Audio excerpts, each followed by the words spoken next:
Welcome to day 4 of making my Sauron cosplay from the Lord of the Rings featuring my very unimpressed dog. I know what you're thinking. Would it really be a Yuzu crafting video if there was no green paint tape involved? So today for the pattern making I'm doing the same old gluing scraps of things together until it looks somewhat like the volume I want. Eyeballing things, cutting them, trying out. Nope, still not good.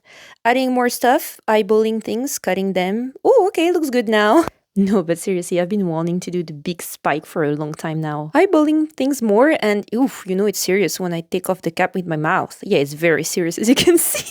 Just checking proportion relatively to my body. Now that I'm happy with the result, I'm tracing the rest of the pattern and that's how the pattern turned out. Doing my best not to rip off the pattern when taking it off, and then I'm going to transfer it to paper as usual and foam, and I'll be cleaning up the pattern by hand drawing before transferring it to foam.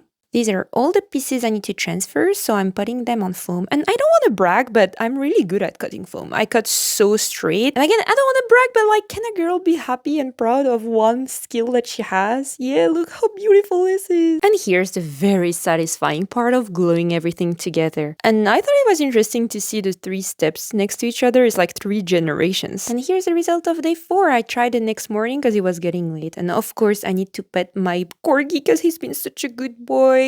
Alright, I see you on day 5. Bye!